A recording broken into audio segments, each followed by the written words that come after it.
அனைத்துலக உயிரோடை தமிழ் வானொலி மற்றும் இலக்கு மின்னிதழ் நேயர்கள் அனைவருக்கும் நமது வணக்கங்கள். மற்றொரு தாயக களம் நிகழ்வில் உங்களை சந்திப்பதை விட்டு நாங்கள் புலகாங்கிதம் அடைகின்றோம். இன்று தாயகத்தில் இருந்து நம்முடன் தாமோதரன் பிரதீபன் அவர்கள் இணைந்திருக்கின்றார். இவர் அம்பாறை மாவட்டத்தில் உள்ள ஒரு ஊடகவியலாளர். இன்று நாம் பேச எடுத்துக்கொண்ட விடயம் உகந்தை மலை திருமுருகனுடைய ஆலயத்தில் திடீரென முளைத்த புத்தர் சிலை. இது சம்பந்தமாக எல்லா பக்கங்களிலும் இருந்து பல விமர்சனங்கள் வந்து கொண்டிருக்கின்றது. அங்கு என்ன நடைபெறுகின்றது என்பது பற்றி அறிவதற்காக நாம் திருமிகு தாமோதரன் பிரதீபன் அவர்களை இணைத்துள்ளோம். வணக்கம் பிரதீபன். வணக்கம். வணக்கம். தற்போதைய அந்த உகந்தைமலை முருகன் ஆலயத்தில் முளைத்த புத்தர் சிலை பற்றிய விவரங்களை உங்களிடம் அறியலாம் நினைக்கின்றோம். அது சம்பந்தமான விடயங்களை பகிர்ந்து கொள்ளுங்கள். வணக்கம். வணக்கம். ஐஎல்சி வானொலி மற்றும் இலக்கு மின்னிதழுடைய நேயர்களுக்கும் வணக்கம். நான் தாமோதரம் பிரதீபன், அம்பாறை மாவட்டம் கல்முனையில் இருந்து கிடைக்கிறேன். நான் ஒரு சிவில் சமூக செயற்பாட்டாளராக இருக்கின்றேன். மனித உரிமை பாதுகாவலராகவும் செயற்பட்டுக் கொண்டிருக்கின்றேன். கடந்த சில நாட்களாக இலங்கையில் மாத்திரமல்ல, சர்வதேச அளவிலும் பேசுபொருளாக மாறி இருக்கக்கூடிய ஒரு விடயம்தான் தமிழர்களுடைய புராதனமும் தொன்மையான வரலாறும் கொண்ட உகந்தை முருகன் ஆலய பிரதேசத்திலே திடீரென ஸ்தாபிக்கப்பட்ட அல்லது முளைத்த புத்தர் சிலை தொடர்பான ஒரு விடயம் பேசுபொருளாக மாறியிருக்கிறது. இந்த விடயம் தொடர்பிலே நேரடியாக அந்த விடயத்தோடு களத்திலே இருந்து செயற்படுகின்றவன் என்ற அடிப்படையில் இந்த விடயத்தை வெளிக்கொண்டு வர வேண்டிய ஒரு கடப்பாடும் எனக்கும் இருக்கிறது. அந்த அடிப்படையில் இது பற்றிய ஒரு தெளிவையும் விளக்கத்தையும் தர வேண்டும் என்று நினைக்கிறேன். அந்த வகையிலே முதலாவதாக இந்த உகந்தை முருகன் ஆலயம் பற்றியும் அந்த சிலை அமைந்திருக்கின்ற பிரதேசம் பற்றியுமான ஒரு தெளிவு வழங்க வேண்டி இருக்கிறது. என்றால் நிறைய பேருக்கு அது தெளிவு இல்லாமல் இருக்கின்றது. இன்னும் சில செய்திகளும் கூட தெளிவற்ற முறையிலே வந்திருக்கிறது.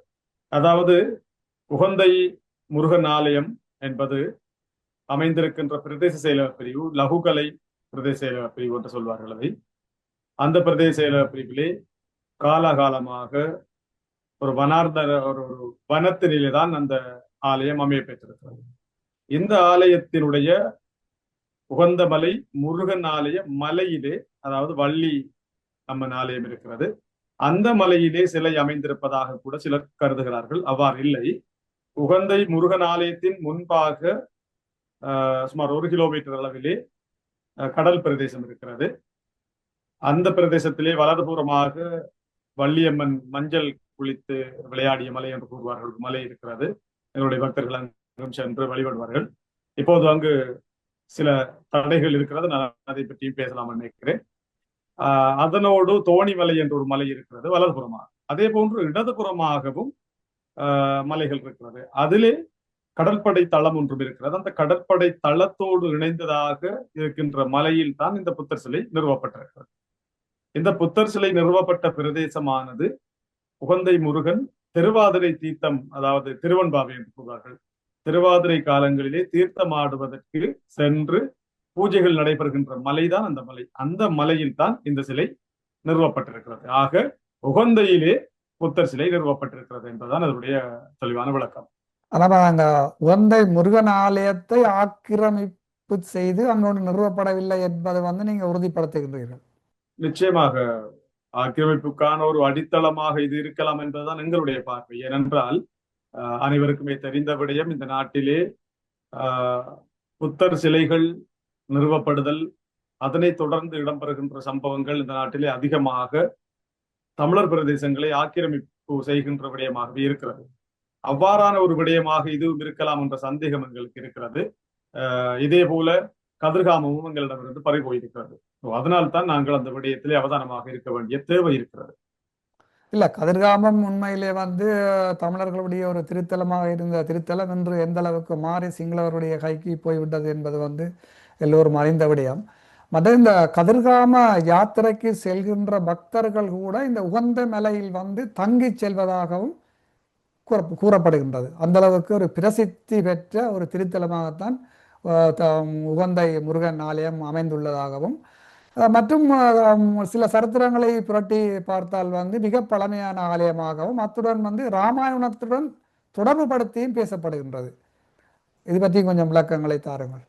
நிச்சயமாக இந்த ஆலயத்தினுடைய தொல்லியல் புராதனம் என்பது மிகவும் பழமை வாய்ந்தது, ராமாயணத்தோடு தொடர்பு பட்டதாக கருதப்படுகிறது.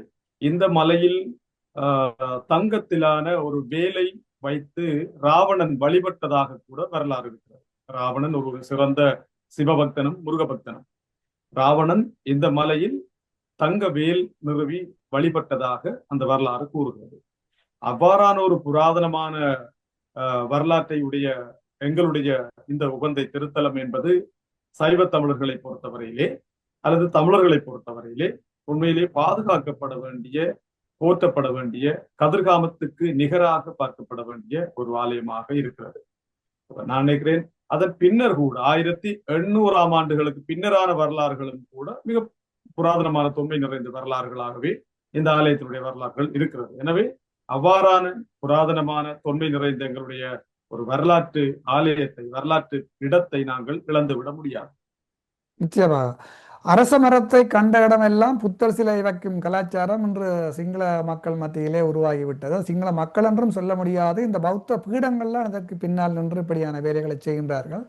இப்படி இவர்கள் ஒரு கீழ்த்திரமான வேலையை செய்வதால் வந்து புத்தருடைய மகிமையை கூட இவர்கள் கெடுக்கின்றார்கள் இல்லையா? நிச்சயமாக நீங்க சொல்ற நேரம் உண்மையிலே சிரிக்கக்கூடியதாக இருந்தது. ஆனால் உண்மையிலேயே நாங்கள் சீரியஸா சிந்திக்க வேண்டிய ஒரு விடயம் தான் இது. நீங்கள் சொல்றது உண்மை.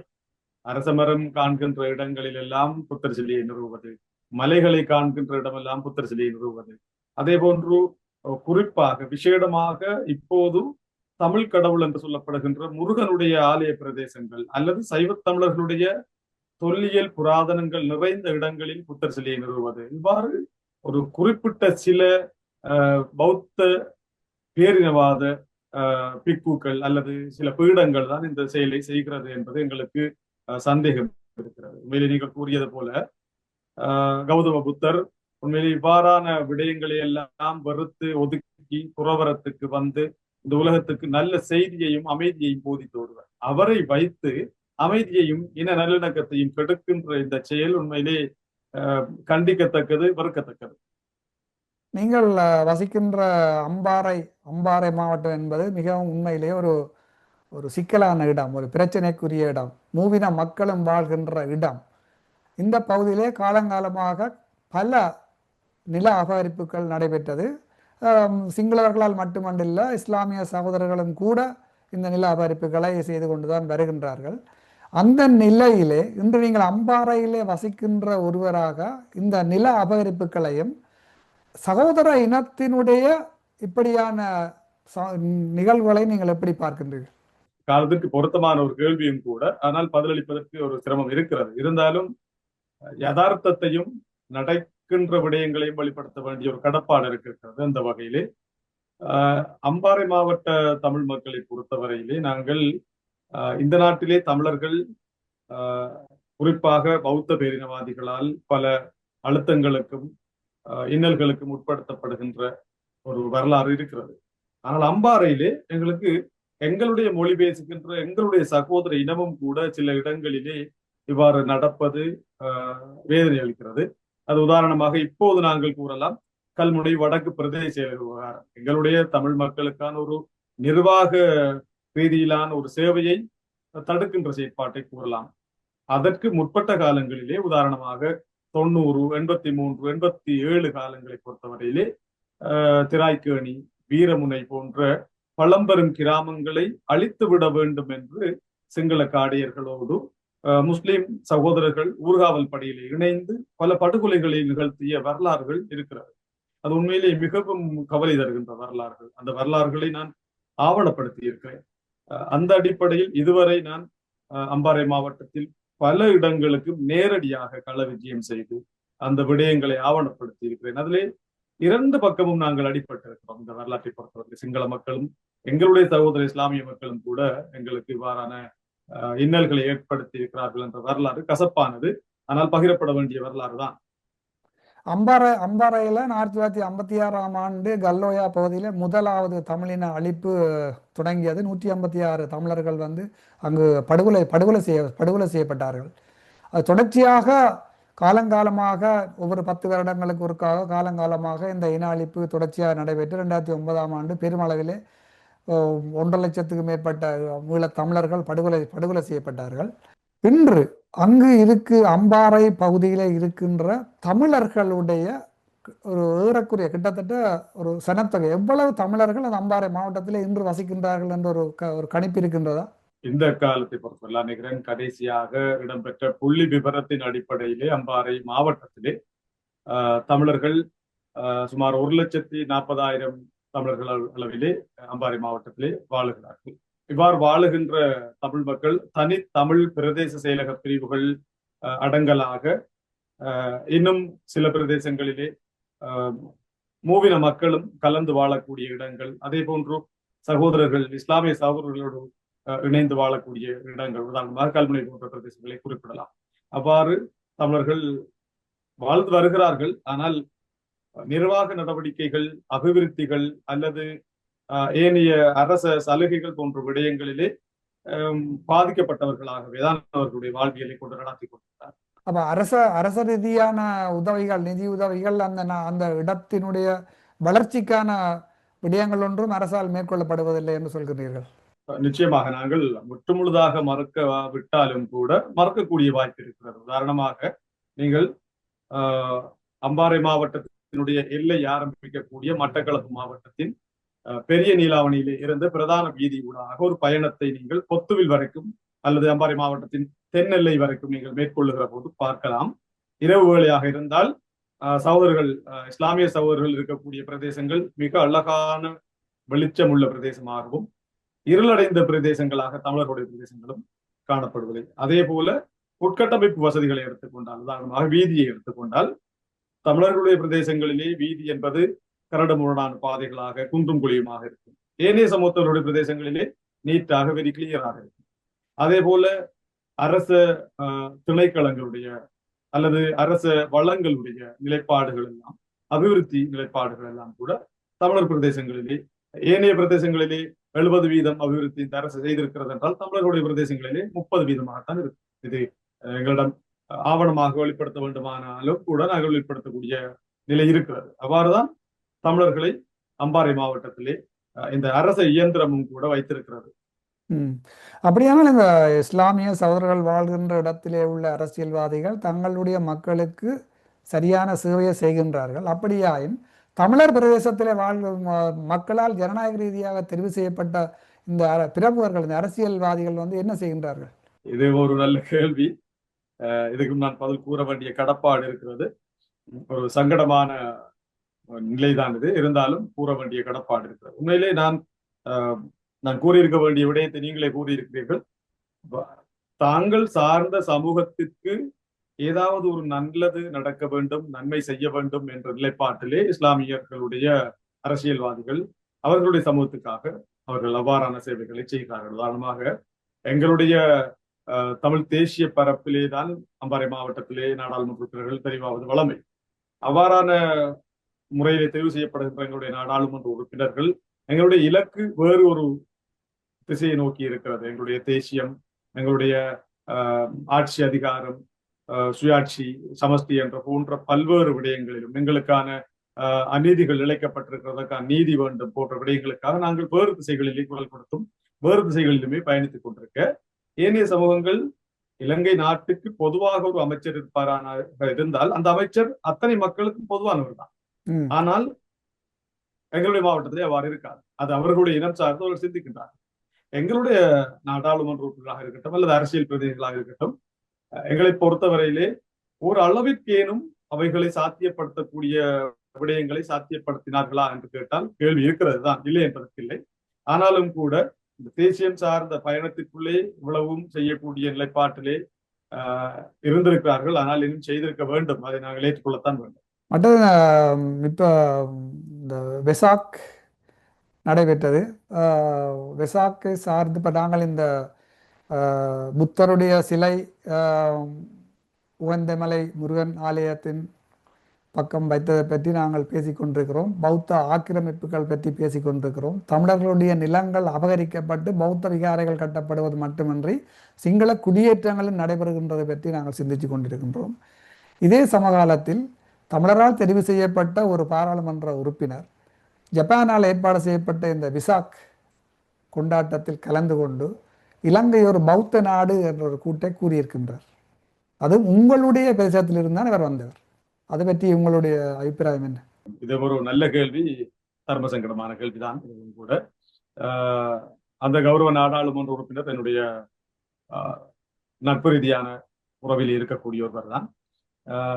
ஏனென்றால் இலங்கையிலே இருந்து தமிழர் தரப்பிலே 3 மொழி பேசக்கூடிய ஒரு வல்லமையும் ஒரு இளைஞராகவும் இருக்கின்ற அடிப்படையிலே அவர் ஜப்பானிய அரசால் அல்லது இலங்கையிலே இருந்து அழைக்கப்பட்டிருந்து சென்றிருக்கின்றார். அந்த இடத்திலே உண்மையிலேயே அவர் இது ஒரு பௌத்த நாடு என்று வெளிப்படுத்தி இருப்பது என்பது உண்மையிலே ஆதாரபூர்வமான ஒரு வெளிப்பாடு கிடையாது. உண்மையிலேயே ஏனென்றால் இது பௌத்த நாடு என்று உறுதியாக கூற முடியாது. ஏனென்றால் வரலாறுகளை நாங்கள் பார்க்கிற போது இது பௌத்த நாடு அல்ல.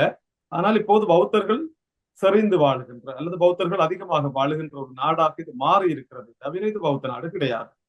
அத்தோடு இந்த நாட்டிலே இந்த பௌத்த பேரினவாதம் என்பது பௌத்தர்களுக்கு மாத்திரம்தான் இந்த நாடு, ஏனைய எண்ணிக்கை அளவிலே சிறுபான்மையாக வாழக்கூடிய தமிழ் பேசுகின்ற மக்களுக்கு நாங்கள் எண்ணிக்கை அளவில் தான் சிறுபான்மையாக இருக்கிறோமே தவிர நாங்கள் சிறுபான்மை இனம் கிடையாது, எண்ணிக்கை அளவிலே சிறுபான்மையாக இருக்கிறோம் என்ற அடிப்படையிலே எங்கள் மீது அவர்களுடைய பௌத்த பேரினவாதத்தை அல்லது பௌத்த தேசியத்தை திணிப்பு செய்ய முடியாது என்ற விடயத்தையும் அந்த இடத்திலே சுட்டிக்காட்டியிருக்க வேண்டும்.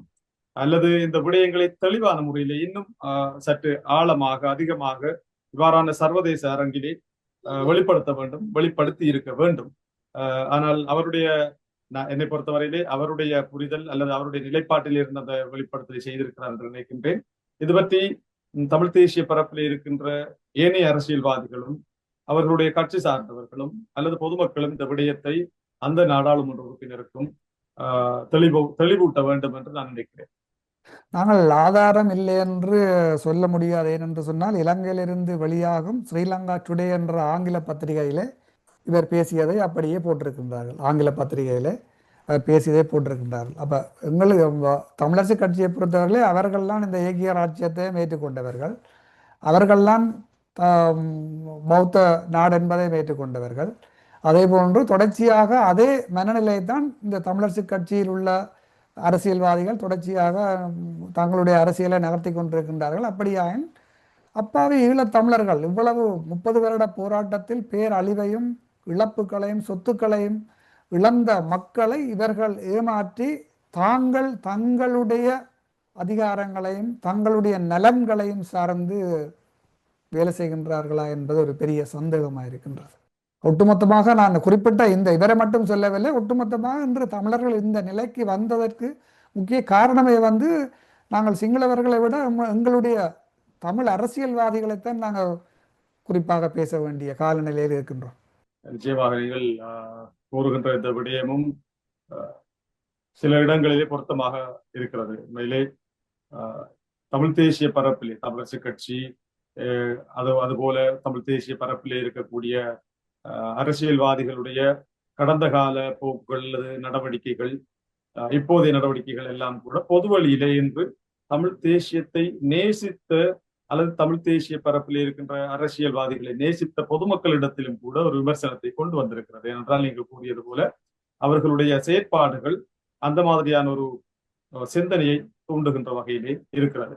உதாரணமாக இந்த நாட்டிலே எங்களுடைய மக்கள் நிம்மதியாக எங்களுக்கான ஒரு உரிமையோடு வாழ வேண்டும் என்பதற்காக எத்தனையோ உயிர்கள் இந்த மண்ணிலே இழக்கப்பட்டிருக்கிறது.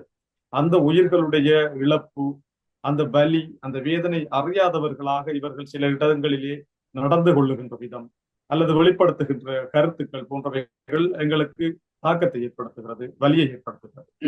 அதில் ஒட்டுமொத்தமாக நாங்கள் இவர்களுடைய சில பார்வைகளை சில கருத்துக்களை பார்க்கிற போது எங்களுக்கு அந்த வேதனை இருக்கிறது.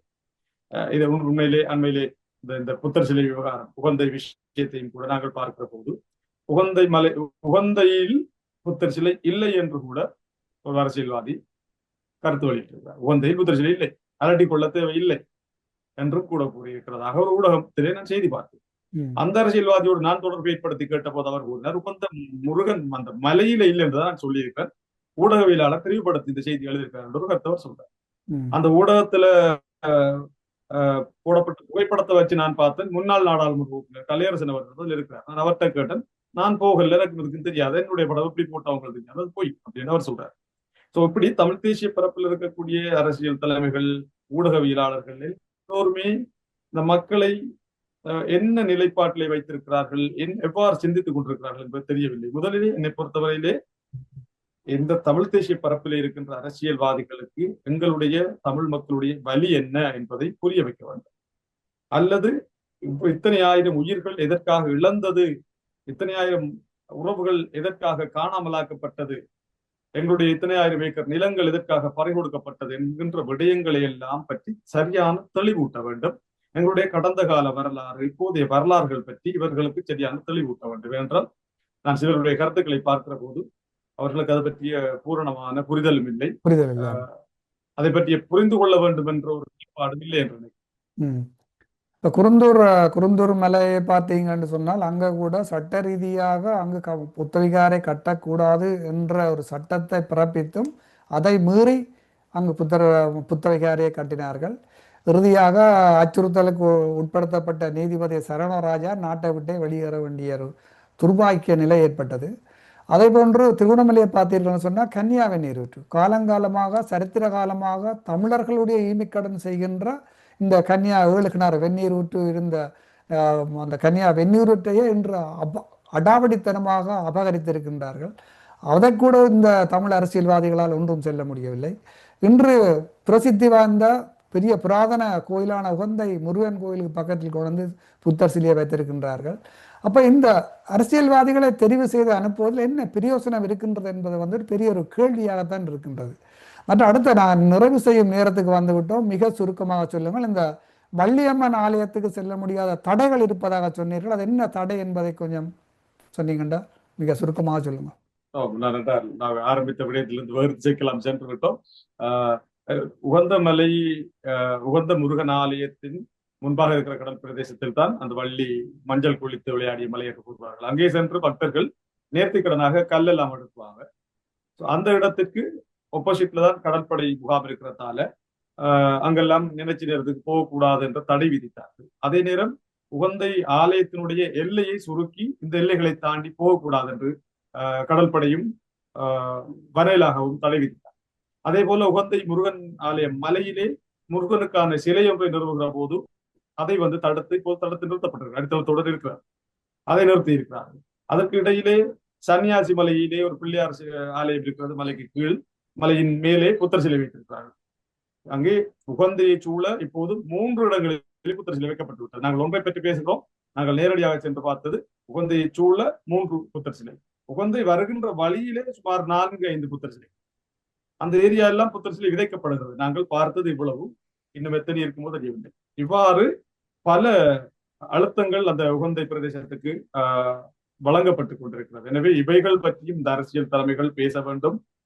உரிய நடைமுறைகளை கையாண்டு முருகன் சிலை முருகனுடைய இடத்திலே முருகன் சிலை நிறுவ தடை, ஆனால் புத்தர் சிலை நிறுவ முடியும் என்ற சட்டம் இருக்கிறதாக என்று நீங்கள் கூறியது போன்ற குருந்தூர் மலையை போன்று இங்கே சட்டம் ஒரு கட்டளையை பிறப்பித்தாலும் இங்கே வேறு திசையிலே அரச இயந்திரம் அல்லது பௌத்த தேசியவாதம் பேரினவாதம் இயங்கிக் கொண்டிருக்கிறது. எனவே இவைகள் பற்றியும் பொதுவெளியிலே அரசியல்வாதிகள் பேச வேண்டும். அந்த அதிகார மட்டங்களுக்கு இவைகள் கொண்டு சேர்க்கப்பட்டு எங்களுக்கான உரிமைகள் வணக்க ஸ்தலங்கள் சார்ந்ததாக இருக்கட்டும் அல்லது எங்களுடைய நிலம் சார்ந்ததாக இருக்கட்டும், எந்த விடயமாக இருந்தாலும் எங்களுடைய உரிமைகள் காக்கப்பட வேண்டும். எங்களுடைய அம்பாறை மாவட்டத்தை பொறுத்தவரையிலே புத்தர் சிலை நிறுவுகின்ற விடயம் இது மாத்திரமல்ல, இன்னும் பல நடந்தது. அவைகளை நானும் ஒருவனாக கலந்து கொண்டு பல இடங்களில் தடுத்திருக்கிறோம், சில இடங்களில் வைக்கப்பட்டிருக்கிறோம். அவைகளை அப்புறப்படுத்துவதற்கு நாங்கள் ஒரு ஒழுங்கமைக்கப்பட்ட ரீதியிலான வேலை திட்டத்தை முன்னெடுக்க வேண்டும். ஆனால் எனக்கு தெரியவில்லை அரசியல் தலைமைகள் இதை எவ்வாறு செயற்படுத்துகிறார்கள் என்று. தர்மத்தை போதித்த புத்தபிரானுடைய போதனைகளை ஏற்றுக்கொண்ட இந்த பௌத்த பீடங்கள், இந்த பௌத்த பீடாதிபதிகள் ரவுடிகளாக செயற்பட்டால் இப்படித்தான் தமிழர் பிரதேசங்களில் நடைபெறும். நீங்கள் உங்களுடைய நேரத்தை ஒதுக்கி இன்று எங்களுடன் இந்த கலந்துரையாடலில் கலந்து கொண்டது மற்றும் உகந்தை முருகன் ஆலயத்தில் இந்த புத்த சிலை நிறுவியதை பற்றி நீங்கள் உங்களுடைய ஒரு தெளிவான விளக்கத்தை தந்திருந்தீர்கள். நன்றி தாமோதரன், பிரதீபன். நன்றி, வணக்கம். நன்றி. உங்களுக்கும் வானொலியின் நேயர்களுக்கும் நன்றி, வணக்கம். எமது பார்வையாளர்களுக்கு வணக்கம். மக்களின் குரலாய் ஓங்கி ஒலிக்கும் இலக்கு மின்னிதழ் மற்றும் உயிரோடை தமிழ் வானொலி ஆகிய இவ்விரு ஊடகங்களும் உங்களைப் போன்ற எமது நேயர்கள் நண்பர்களின் ஆதரவிலேயே இயங்கி வருகின்றன. மிக குறைந்த வளங்களுடன் பல இடர்கள் மற்றும் தடைகளை தாண்டி பயணிக்கும் எமது ஊடகங்களின் பணிகள் மேலும் வளர உங்களால் முடிந்த நிதி உதவியை வழங்கி இன்னும் காத்திரமான செயற்பாடுகளை முன்னெடுக்க உதவுமாறு மிகவும் பணிவன்புடன் வேண்டி நிற்கின்றோம். உங்கள் பங்களிப்பு உங்களின் உரிமை குரலாய் ஓங்கி ஒலிக்கும். நன்றி.